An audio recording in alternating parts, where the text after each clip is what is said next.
Welcome to the 41st episode of the ClassCast Podcast. I'm your host, Ryan Tibbens. Today, I'd like to talk a little bit about antiracism, hypocrisy, protests, and education.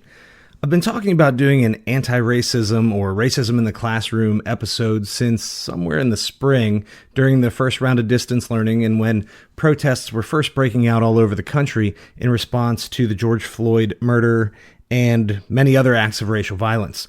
I've been a little slow in releasing that episode because I haven't actually finished creating it. I started and stopped and started and stopped. And I think the reason is I'm looking to pull in some additional insights from other teachers who have other experiences. But I felt this morning like I couldn't wait any longer to say something and to help people sort of begin this conversation. So what I want to do is sort of talk about a possibility for a discussion that we can have both in the classroom or outside of the classroom with our friends and our family members. I'm going to use the example of sports protests because, one, it's sort of easy to talk about, or at least easier to talk about than police violence or other issues, other issues involving violence in the streets.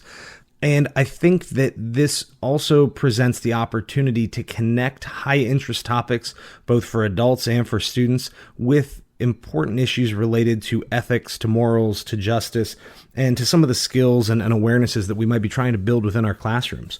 So where I want to start off is that I've used the example of Colin Kaepernick's protest, the kneeling during the anthem, in class for several years now. I believe he began those protests, I think it was 4 years ago, 3 or 4 years ago. And that was an immediate hot button issue. It was great for class discussion because students felt comfortable expressing strong views. And so one of the things that I want to point out to the teachers who are listening, or to the people who are in contact with teachers or feel they can make this recommendation, one of the best ways to introduce discussions about justice in any setting, but especially in the classroom, is to talk about adjacent issues. And what I mean by that is, rather than launching right into saying we're talking about race, we're talking about racism, we're talking about who's racist and how we fix it, sometimes the best thing to do is to talk about something close to racism that will eventually include the discussion of racism, because what that does is it lets people sort of dip their toes in, right? Rather than jumping straight into the deep end where a lot of people will feel uncomfortable or they won't speak. Or maybe they feel like they're lacking the essential knowledge to participate. By talking about something like sports, anyone who has watched sports or is a fan can participate. Anyone who has a family member or a friend who regularly talks about sports can participate. Likewise, in addition to this, and this is something I'll talk about in another episode later, but affirmative action is a great, great topic to use for both discussion and debate and as a sort of a writing prompt for high school students, because many of them, especially in the second half of high school, are looking at applying to college. They're thinking about getting jobs, and they see that this is an issue that directly affects them. And what you can do is talk about sort of the purpose of affirmative action. You can talk about what's right with it. You can talk about what's wrong with it. I think that any reasonable person can say, well, it's bad if you're going to exclude someone for a factor they cannot control. But I also think that sometimes you say, well, but you have to adjust for historical inequality. How do you make things right if you've already made them wrong? What happens is people start off talking about college admissions, and eventually they lead into the discussion of how race factors in. Once that is brought up organically by the students in the room or by the friends that you're talking with, then what you can do is start to introduce some of the concepts of racism and anti-racism and get people thinking about why that program is or isn't necessary. Okay? And so in that light, I think that the sports protests work really nicely, because one of the most common things that we heard in response to, say, Colin Kaepernick and other football players kneeling, maybe in response to Kobe Bryant, LeBron James, a lot of other NBA stars wearing the I Can't Breathe shirts for NBA warm-ups after Eric Garner's murder in New York City. You heard people saying that, it's not the time or the place. It's not, it's fine, whatever they want to say, but don't do it here. Don't do it now. Okay. And I think that that's reasonable, because some people say, hey, sports is sort of a distraction. It's a pastime. It's something we're supposed to be able to enjoy. You can sort of turn or halfway turn your brain off and just sit back and enjoy, relax, cheer for your team. You feel a bond with the other people who, root for the same team. And that's great. And I don't think anybody, including the players who participate in the protests and these acts of awareness, raising awareness, I don't think anybody wants to ruin the game, and I think anyone who says that someone's going to ruin the game in the name of something else, I don't think that that's a genuine argument at all. I don't think you're going to hear anyone who has dedicated their entire life to getting great at something, to being the best they can, to be elite as an athlete or as a teacher or as a business leader, whatever it is, that they're going to sacrifice the industry that they work in, to sacrifice the thing they love to make that statement. I think what all these people are doing is recognizing that they have the ability to do both at the same time. And so one of the problems that we're going to run into here as I talk about anti-racism and hypocrisy is also the problem of either or thinking. We're getting a lot of false dichotomies. You either love America or you hate it, love it or leave it kind of deal. Or you can play the game or you can protest, but you can't do both. And those are asinine ideas. Any person who has any critical thinking ability understands that you can do more than one thing at a time, and that sometimes your beliefs about political or human rights issues do not necessarily and probably are unlikely to affect your performance in your job. So, when we think about Colin Kaepernick kneeling, a lot of people are upset. Right? A lot of people were upset because they said that, it's not that I oppose what he believes. It's that he shouldn't be kneeling during the anthem. It's a disrespect to our flag. It's a disrespect to our country. And, I understand why people say that. I don't fully agree with them because the purpose of the protest was not disrespect to the flag or to the anthem. In Kaepernick's case, he was initially sitting on the bench, and he did it for, I think, 3 or 4 games before anyone noticed. And then when people finally noticed, he talked about it in the press conference, and one of his teammates, a military veteran, spoke with him and talked about how sitting was a little bit disrespectful and maybe there's a better way to do this. And they eventually compromised and agreed that kneeling would be better because kneeling is almost always a sign of respect. We kneel in church. You kneel before the king. Kneeling is a respectful act. And so by kneeling during the anthem, it wasn't supposed to be disrespectful of the anthem or the flag. Rather, it was supposed to raise awareness of Kaepernick's concerns about racial injustice in the United States and specifically within our judicial and penal systems. Well, that all went crazy, right? And some players joined in, some players spoke out against it. The NFL took sort of a strange stand where they allowed it, but somewhat condemned it as well. And it left people in this odd place where we were supposed to be talking about racism and racial inequality, but ultimately a lot of that discussion ended up being more about disrespect to the flag or acts of patriotism or anti-patriotism or whatever it may be. And, so what I basically want to do is use that as the starting point, but we can essentially disregard what Colin Kaepernick did at this point because just this past week, the first football game of the 2020 NFL season, the Kansas City Chiefs played the Houston Texans. And before the game began, both teams met together on the field and observed a moment of silence. And they locked arms together as a show of solidarity and as a show of their concern for some of the injustices that many people, particularly black people, face in America. Now, that's a moment of silence. They didn't give speeches. They didn't march around the field. They didn't wave other flags. And they did nothing that interfered with or distracted attention, took attention away from the national anthem or the flag. The thought here is that essentially takes away people's concerns about patriotism or national pride and allows people to just take a moment before the game to pause and reflect on some of the justice issues and concerns that we have in our country. Unfortunately, even though the crowd was rather sparse at this game, right? They're doing social distancing in the stadium. People booed. There was a noticeable boo coming from the crowd. And if you are active at all on social media, particularly on Twitter, it didn't take much work at all to find conservative commentators and a lot of people talking about how that was still unnecessary and they shouldn't have done it. Well, that's the real red flag.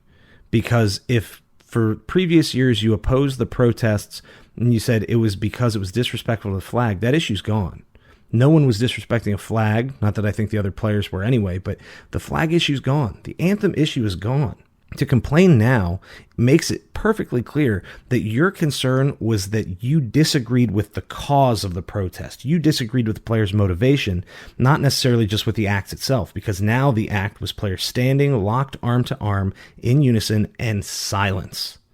And if that is something that upsets, offends you in any way, then you have to come to terms with the fact that your issue really has more to do with why they're protesting than the fact that they protested at all. Now, I posted something like that on my private social media earlier today, and a lot of people said, obviously I got a lot of support, but I have a lot of friends all over the political spectrum and all over the place on a lot of these issues. And I think it's important that we don't shut ourselves off from people who we disagree with. If you have people in your community who you like, you see at barbecues, you hang out, but you disagree with politically, I think it's a bad move. Personally, I think it's a bad move to unfriend these people, to unfollow them, because all that means is you don't get to actually engage in the world you really live in. Your world online starts to look like, I hate to use the term, but to look like a giant echo chamber in which everybody seems to agree with you, and it affirms and confirms your beliefs. And suddenly, how strongly you feel about something or the way you talk about it is maybe disproportionate to the reality of the debate. Or maybe you start to go a little bit blind to opposing views and how you might address them. That's really why this is important to do in schools.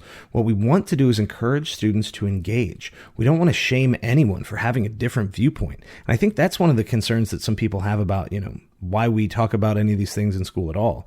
Keep politics out of school, quote unquote. That's kind of a crazy idea if we're honest about it. I mean, school has always been political. Schools are run by, school boards that are elected, and we follow legislation that is written by people who are elected.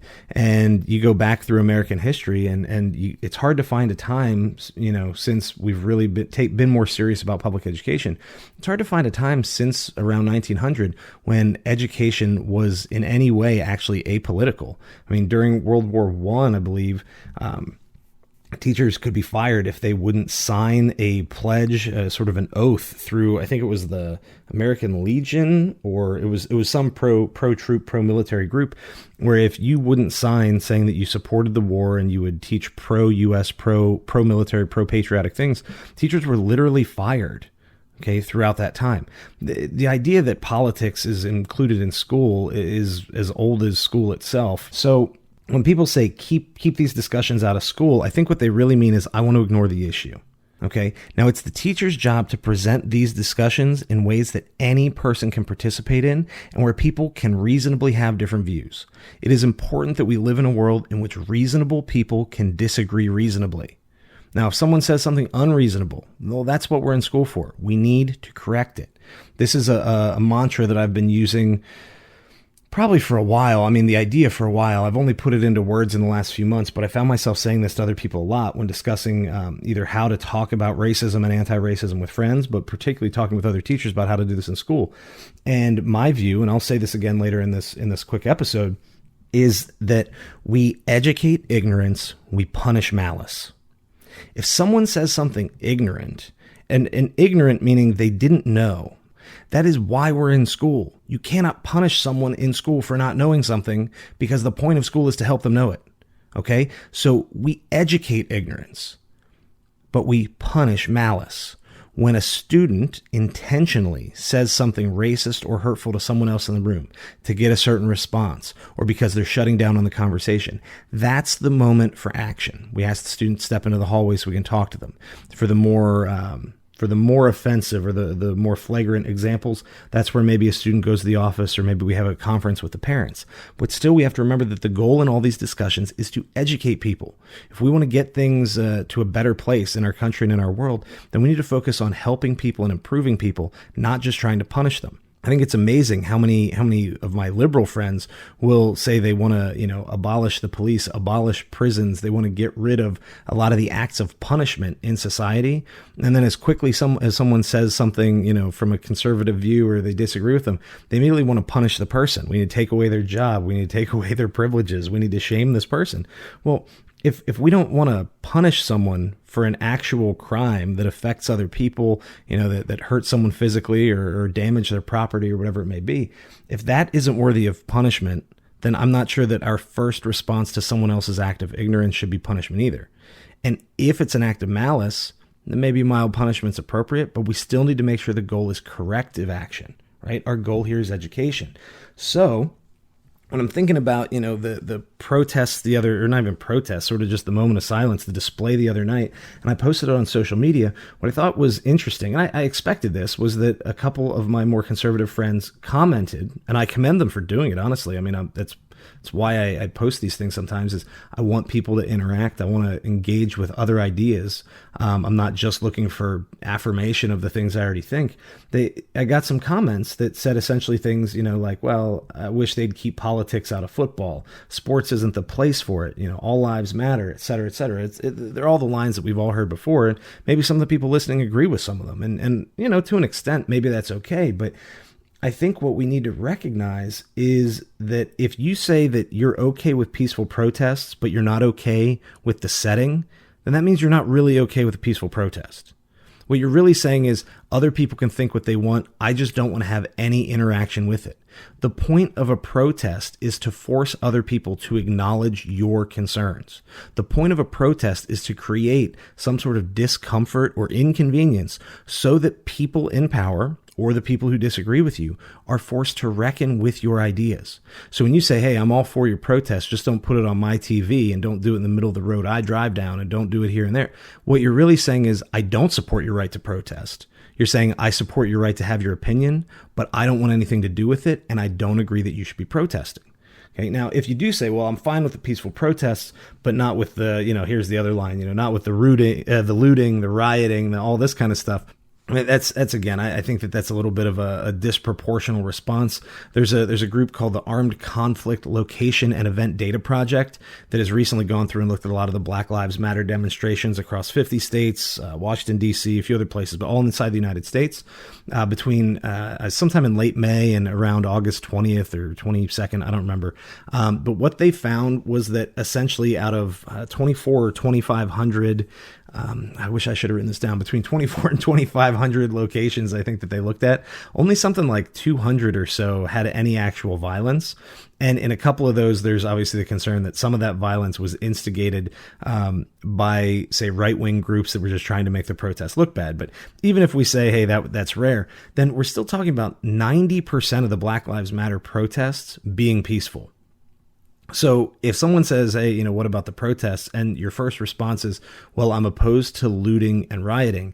I think that says either that we're not getting good news and we're not paying attention to quality sources, or it says you aren't actually okay with the protests and you're just looking to discredit them.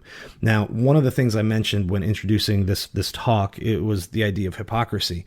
For people who say, yeah, well, I'm fine with protests, but not with the looting and the rioting, and are then comfortable using the violent protests and riots to characterize all of them, consider that certainly not all, but many of those people are pro-gun rights. And full disclosure, I am pro-gun rights, but, people in that camp are quick to say, hey, just because one person misuses a firearm or one person makes this terrible decision shouldn't mean that everyone else can't own a gun, shouldn't discredit the idea of gun ownership or self-defense in those ways.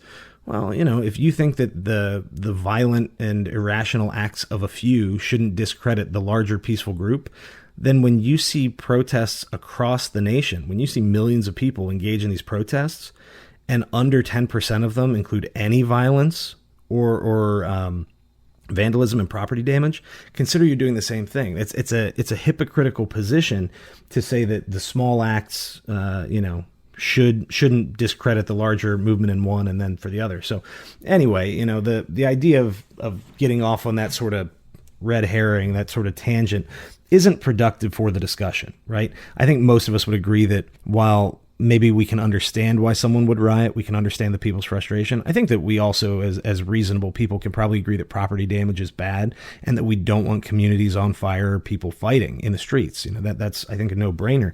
But that being said, I don't think that should characterize the broader discussion. And so if you have this discussion in a classroom with friends and it turns into a discussion of rioting, first, I would encourage you to look at Martin Luther King's speech to the American Psychological Association. He gave just, I believe, a few months before he died, where he talked about urban riots is the name of the section of the speech. He talks about a lot of different things, but it's only a few paragraphs long. It's less than a page. And it's remarkable in that he explains how riots take place and why he both condemns them but understands them. So if somebody's serious about having that discussion, have them read that and use that as the talking point. But outside of that specific moment, that specific, discussion, you want to try to stay focused on the protests themselves and why people may resist that. And so, let's go back to the All Lives Matter line. Well, I don't like the protests because because all lives matter. Well, of course all lives matter. I don't think anyone's saying that. But, all the parallels that we've seen bounced around online, and none of them are perfect analogies, but they work okay. If one house in your neighborhood is on fire, you don't call the police, the fire department to say, hey, all houses matter, pour some water on my house. I don't think it makes sense on the 4th of July to start chanting all countries matter. Or, I saw somebody, I think this one's funny, but also offensive. I don't know entirely how I feel about it, but on September 11th, I saw somebody say all buildings matter, and it might be disrespectful, but it does prove the point pretty nicely that rational and intelligent people are capable of having more than one concern at a time, and saying that this one problem is deserving of my attention right now doesn't mean that other problems don't exist. Saying that this group of people need some extra help or a little extra attention is not saying that I don't care about other people. And to make that argument is essentially offering the either or false dichotomy that you can support all people or you can only support one group. Well, that one group is part of all people, and it's okay to talk about subsections of a population. So I think when someone says all lives matter, I think sometimes that isn't an intentional, racist statement. I think it does usually demonstrate either a lack of awareness of the issues or some implicit bias, right? This is someone who in no intentional way is racist, who probably, goes out of their way to avoid saying racist things, but maybe somewhere deep inside their head they don't talk about much, still have some biases and prejudices that deal with race. To be fair, almost everyone has those. The most anti-racist people in the world still acknowledge that stereotypes exist and know that at some point in their life they believe some of them or reacted to them. We can look at all the statistics about police violence, and there's some numbers that would point out that at least in certain places, but the numbers are fairly widespread, but that in many cases, black police officers are as violent or more violent towards black offenders than white officers are. And, there's a lot of different reasons for it. I would just point out that a lot of the acts of racism we are concerned about, or maybe we should be most concerned about, are these implicit forms, the kinds where people don't know they're being racist. They don't mean to be racist. That's why these discussions are so important, right? It's like saying, if somebody doesn't know they have cancer, it doesn't mean it's not a problem. We need to let you know the cancer's there and we need to do something about it. And so when people say things like all lives matter, I don't think the response is to immediately assume that they're secretly Klan members or they're the worst people. I think that very much the opposite is true. I think that person is trying to say they care about people, and I think they're trying to say that they don't like targeting particular groups. And I think that's where the educate ignorance is important, because in most cases, certainly not in all, but in most cases, I don't think that that's a malicious statement for the people who say it. That being said, it would be great if we could find a way to maintain a civil and respectful tone to explain to people why that position is maybe missing the point a little bit. Okay. And again, that the goal here is to educate, to make it better. Okay. You don't come down hard on someone for not understanding. Your job as a decent person or as a good teacher is to help them understand. So, when people make the all lives matter claim, or the, hey, I'm fine with the protests, but I'm not fine with the violent stuff. That's I get it. I get why you say it, but it's misguided because it's a misunderstanding of the situation. You also get when people say, hey, whatever, just keep it out of sports. I would point to something else that Martin Luther King said, and this one's maybe a little more famous than the other speech I referenced, but in his letter from Birmingham jail, King shares some thoughts, some frustrations with the white moderate. And many of the people that I'm talking about, many of the people I work with, my family members, I would characterize as white moderates. And so this is what Martin Luther King says. I'm going to read part of a paragraph from his letter. First, I must confess that over the past few years, I have been gravely disappointed with the white moderate. I have almost reached the regrettable conclusion that the Negro's great stumbling block in his stride toward freedom is not the white citizen's counselor or the Ku Klux Klanner, but the white moderate, who is more devoted to order than to justice, who prefers a negative peace, which is the absence of tension, to a positive peace, which is the presence of justice, who constantly says, I agree with you in the goal you seek, but I cannot agree with your methods of direct action, who paternalistically believes he can set the timetable for another man's freedom, who lives by a mythical concept of time, and who constantly advises the Negro to wait for a more convenient season. Shallow understanding from people of goodwill is more frustrating than absolute misunderstanding from people of ill will. Lukewarm acceptance is much more bewildering than outright rejection. That is one of the best and most powerful paragraphs ever written on race relations, race discussions, and efforts towards racial progress in America. There are few lines you can point to or sentences you can point to that better explain the concerns that we're facing, maybe most today. You have so many people who say, I'm not racist, but, right? I'm not racist, but what?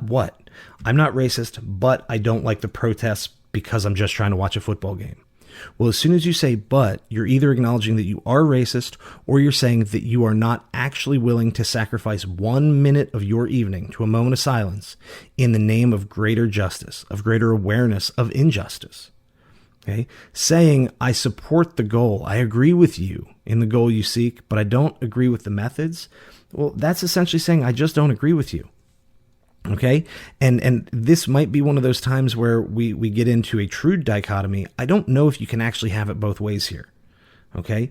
You either support the cause and are willing to sacrifice 1 minute of your evening before the football game starts, or you're not. Okay. That's and it's not a big deal. Another friend, actually commented in that social media post I referenced earlier, said, I get it, and I'm not racist, and I agree racism's a problem. It exists everywhere, but I just really wish we could keep it out of football. I don't need to be told all the time not to be racist. I think people just need to be more personally responsible. I don't think this is a necessary display. I mean, maybe that's fine, and I am in no way accusing that person of being racist. I don't think that that's necessarily true. But I do think that if you're actually opposed to racism, you wouldn't be upset about 1 minute of silence on your TV while players lock arms together and reflect on an important issue. If that bothers you, then I'm not sure that you're really in favor of progress as much as you say. And that's not a challenge, and that isn't meant as a specific criticism against that person or anyone who believes it. I just consider the small sacrifice you're being asked to make. Have a minute of silence before the game starts, right? And let other people sort of make a small display. This is not an affront to the flag. This is not disrespectful to an anthem. The patriotic piece has been removed. But if we still say, I just don't want to deal with it, then we have to ask the question, why don't you want to deal with it? Okay. And you say, well, but I'm not racist. That's fine. But let's use a different word. Let's use a word like terrorist. Okay, obviously none of us want to be a terrorist, but is it good enough to be not a terrorist? Think about the modern adage, that great words of modern wisdom. If you see something, say something. If you are not a terrorist, but you see someone else doing something that sure does look like it's about to be an act of terrorism, aren't you kind of obligated to say something because you saw it? In that situation, it's not good enough to be un-terrorist. You have to be anti-terrorist. And so I think the same logic applies to concerns about racial injustice and a lot of other forms of injustice as well. But we're specifically talking about racism here. It's not good enough to just be not racist, because if you acknowledge that racism exists, that it is a problem and it's negatively affecting a lot of people in your community or surrounding communities, then just saying, well, I'm not racist is like saying I'm not the terrorist. But it's also like not reporting it and allowing something terrible to go ahead and happen. If you are not racist, then you should take the extra half step, that small extra move in the right direction, to be anti-racist, to say, it's not only that I'm not racist, I don't want anyone else to be either. That's the point of this discussion, right? The goal is to get to a point when the discussion is no longer necessary. No one goes to chemotherapy their whole life just to go to chemotherapy. Once the cancer's gone, you stop the treatment. And once we hit a point where we can reasonably look at the data, we can look at educational attainment, home ownership, life expectancy, cancer rates, child mortality, you name the metric. When we can look at most of those categories and say that people of all races are having similar outcomes because they have similar access to the resources available in our country, then all of a sudden the extra measures are gone. The Band-Aids go off. We don't need to have the moment of silence. We don't need to have the protest because, look, the problem has been more or less solved. But if you can acknowledge that racism exists and that some people are negatively affected by their position at birth, and then say, yeah, but I just don't want to be bothered by it, I mean, that is contributing, right? Silence is complicit. You're silent by being silent or by opposing that small act of awareness. What you're essentially saying is, I can't be bothered with it, and I'm okay if the problem continues. Okay. Now, another comment that came in that, social media discussion was, well, it's professional sports, not the nightly news or church. I just don't want to deal with that. This isn't the place or the time. Again, I understand. You want to turn the game on, turn your brain off a little bit, relax, watch the game. That being said, I'm pretty sure that most of the people who would say, hey, look, this isn't the nightly news, this isn't church, I'm not here for the moral lesson, I think a lot of those people probably supported Tim Tebow with his very showy acts of prayer before, during, and after games, right?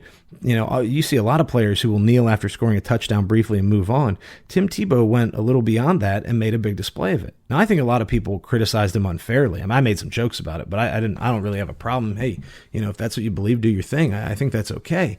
But I think that the people who criticized Tebow for kneeling, but now support other people's right to these silent protests, I think that's some hypocrisy we need to be careful of. And likewise, the people who say, hey, I don't want to deal with the kneeling, I don't want to deal with this moment of silence, but who also supported Tim Tebow prior to that, this is where the hypocrisy factors in. When you say, I don't want politics in sports, do you really mean you don't want politics in sports?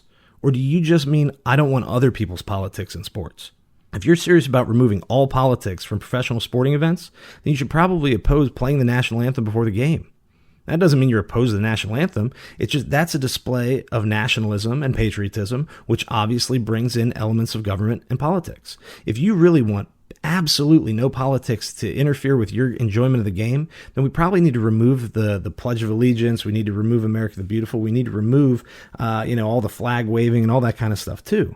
Now, I suspect that most people who say get the politics out of my sports, get these protests out of there, probably want the anthem there. Maybe want more anthem, right? And that's okay. I think it's good to be proud of your country and to love where you live. I mean, that's an important part of the world we live in, is that we feel some group unity, and I think that's fine. But consider that if you make the argument you want to get rid of the politics, and then you turn around and support some political acts, then that's the hypocrisy that I'm most concerned about. You're just saying, I don't want other people's politics here. And that is specifically exclusionary. When the political issue is one of racial injustice, then that is not only sort of a divisive statement, but that borders on a racist statement, because you're saying, I don't want other people's politics that deal with anti-racism in my face. And when I don't want to call in the terrorist act, well, that doesn't necessarily mean I'm a terrorist, but it certainly doesn't mean I'm opposed to it either. And at this point, I think it's not good enough to just be not racist. I think we need to be opposed to racism to the greatest extent that is reasonable. Okay? Greatest extent possible. So what about the other acts of patriotism or politics that we've seen in sports? I'll use another NFL example real quick. In May of 2016, I believe, the NFL sort of got called out by Senator John McCain, who's now passed away, and by Senator Jeff Flake, who I believe is no longer in office, both of whom have been heavily criticized in the past by President Trump. But they wrote an open letter calling out the NFL for what they called acts of, I believe they called it paid patriotism.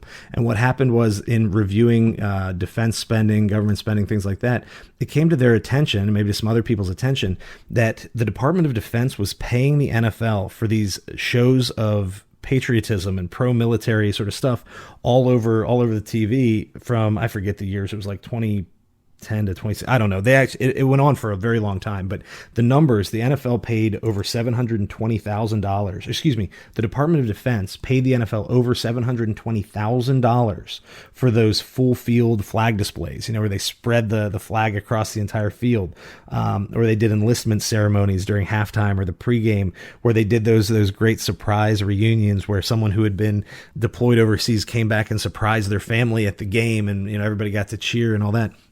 It turned out the Department of Defense was paying the NFL to make those displays. They actually did it for a lot of other companies and possibly a few other sporting organizations as well.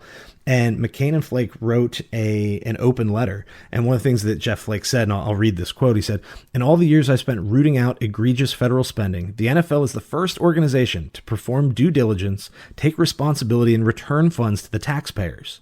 The NFL's response to this investigation sets a new standard and only strengthens its reputation as a supporter of military service members and veterans." So McCain and Flake weren't criticizing the political and patriotic acts, the pro-military acts. They were criticizing the NFL for taking payment for it. So consider that if you have watched NFL games in the past and you've liked the air show where fighter jets fly over the stadium, or all the flags, the flag on the field, where you have the service members taking the field during the national anthem, etc. If you've supported that in the past, just understand that that is a political act. I'm not saying it's a bad thing. I'm not telling anyone that we can't do that or we shouldn't do that. All I'm saying is that if you're okay with those political acts and displays, but are now offended or bothered by a moment of silence and the players locking arms, by players wearing a special pair of shoes or a t-shirt during warm-ups, I would argue that you're not saying remove politics from the game. You're saying remove other people's politics from the game. And that is an unreasonable position to hold unless you're willing to admit it and say that outright. But I haven't seen anybody say that. All I hear people saying right now is get rid of these protests, get the politics out of the game. They can protest somewhere else. They shouldn't be using this platform. Well, what other platform do a lot of these players have? If you work your whole life to become an elite athlete, one of the top people in the world in your field, and you have millions of people watching you, and you feel strongly about an issue, not just of politics, but of human rights, it would almost make you a bad person not to use that platform. If you know people are suffering and you have the ability to raise awareness of it or to contribute to the end of that suffering and you choose not to, doesn't that make you complicit in their suffering? Right? So to ask players not to do anything, I think is insane. You're almost asking them to be bad people, to not stand up for what they believe in. Okay, to say, okay, we'll do it somewhere else. Don't do it on my TV. Well, that's fine. But remember, what you're really saying is I don't actually support you that much because I can't sacrifice 1 minute of my football watching evening. Now, for the NFL taking money on this Department of Defense stuff, we also have to be honest.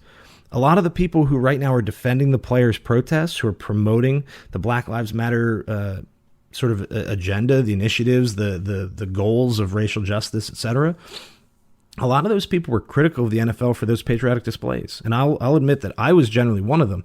Now, I don't oppose playing the anthem or having the flag or anything else, but I remember, some period there, towards the end of George W. Bush's presidency and at least a little bit during the first part of Obama's, that there were some displays that I thought were really over the top.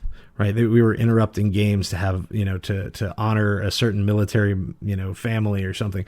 And it's not that they're not deserving the attention. It just seemed like a really strange propaganda piece. And I was critical of it. Okay. And that's not saying I'm anti-military. It's just saying that I didn't like the way that was being displayed, that it was sort of obvious recruiting going on within the game. But that being said, that's someone's politics. And if somebody believes that that's fine, no one was being hurt directly by, having those acts of patriotism or pro-military propaganda in the middle of the game. And if I'm now going to argue that other people shouldn't be upset by the moment of silence, then I also probably shouldn't be upset by, some of those displays. Now, I agree it was wasteful spending. The Department of Defense shouldn't be using taxpayers' money that way. But I also think that, maybe that some of those displays weren't as bad as I originally thought they were. Just in the same way, I think that maybe people are saying right now these protests are much worse than they are. You have to decide, are you with or against the thing people are raising awareness of? And for those who say, well, yeah, I just don't like the moment of silence. I know the players believe it. If they want to say it in a post-game press conference, fine, but keep it off the field. Just get in there and play the game. Well, hey, how do you feel about the moment of silence in school? Most states in the country require a moment of silence before the Pledge of Allegiance. I know where I work in Virginia, every morning we have 1 minute of silence before the Pledge of Allegiance. It's state law to allow students the opportunity to pray, to reflect, meditate, do whatever they want to do. How many people oppose the moment of silence in schools? The only people who I know who oppose the moment of silence on the grounds that it's political or it's religious propaganda, etc., are the same exact people who are currently supporting the NFL moment of silence where players have this moment before the national anthem. I think that some Major League Baseball teams did it as well. Right? You can't have it both ways. We're either okay with a moment of silence for people to reflect on something that's important to them, or we're not. And so one of the things that we need to be most careful about, both as citizens engaging in this discussion, and maybe most importantly to the purpose of this podcast, as educators who are trying to host and facilitate this discussion between students, to get them thinking and to give them the opportunity to consider big issues, to consider their own morals and values, and to grow. Well, I think we need to be very, very careful that our own biases don't lead to hypocrisy that we otherwise would not promote. Okay, so Should we have these discussions in school? Yeah, in my opinion, absolutely. The purpose of school is to uplift individuals and communities, to provide people the opportunity to learn and to grow, both in terms of their critical thinking and their academic skills and knowledge, but also as people. We're trying to build human beings, not just, sort of academic machines. We want you to be good people in the community. We're not just trying to raise you to be future college professors. And if the goal is to create some sort of civic awareness and to create some sort of personal growth and development, then we need to go beyond just the simple things that are in the textbook or just the boring things that are on the standardized test. That means we need to engage in discussions of anti-racism. We need to look at the problems people face in our country and consider what has caused them and is there anything we can do to end them. And my advice, again, is to use adjacent issues. Students are more comfortable talking about sports than they are talking about legislative issues, right? When we have these discussions and we phrase everything as though it's a discussion of slavery in 1860, that's counterproductive, because it makes it too easy to say, well, I'm against slavery, I'm against racism, and that issue's over and done. I think we need to do our best we can to look at current events, to use the examples that are going on around us today and use those as the talking points. And again, as your entryway into the discussion is first find the adjacent issue that can get the ball rolling, and then make sure you know your stuff. The responsibility of the teacher or the responsibility of the person who's going to make the statement or post the thing on social media is to actually know what they're talking about and to make sure that you're presenting things in a fair and balanced way. That doesn't mean, when I say balanced, it doesn't mean you have to give, equal treatment to why racists are good or right. It just means you have to understand why people might oppose it, and then you have to understand what the implications of that are. Okay, if you say, I oppose a moment of silence before the game, then you should also say, I oppose the moment of silence before, kids start their school day. If you're for the moment of silence at the football game, then you should probably be okay with the moment of silence in your school day. It's the same act, and it's for similar reasons, to give people a moment to reflect on something that's important to them. We need to fully consider our own biases as teachers and as citizens before we try to jump into these discussions whole hog, because otherwise we end up spreading those same biases. And while you may say, yeah, but my bias is in favor of human rights, well, that's cool, but it might also start looking like you have a bias in favor of hypocrisy, and that's never a good thing. We need to think it out. We need to really know our stuff, know what we believe, and know why it's okay to disagree with us so that we can facilitate these discussions well. It is important that we do more than just prepare for standardized tests. That means we need to prepare students for the world. And if we live in a world in which racism exists, then we need to have classrooms in which racism is a topic, is something that we're comfortable discussing and addressing. And we need to make sure we do that in a thoughtful and reasonable way. I will be doing another episode talking about anti-racist teaching at some point coming up, in which I will share some additional materials, going beyond the examples I used today in the Martin Luther King speech and letter that I've referenced. I'll have some other materials that I recommend for teachers in the humanities, in English and your history and social studies classes to use. I'll also use some examples from my own classes of things we've discussed, how things went well, once in a while when things have gone poorly, how that happened, hopefully to help some other teachers to better facilitate the discussions, or at least to get more comfortable in having this talk or doing this work in their classes. And again, the teacher has to do a lot of work before you ever try to have this talk in the classroom. And if you're not willing to consult diverse sources, to listen to people you disagree with, then you probably shouldn't have the talk in your classroom, because you're probably going to do it poorly. In the end, we're probably going to be promoting things that are either illogical or hypocritical, even if they're well-intentioned. The path to hell is paved with good intentions. We need to do better than just mean well. We need to actually do it well. And remember, we educate ignorance, we punish malice. I would love to hear what you think about this topic or anything that is adjacent, related to it.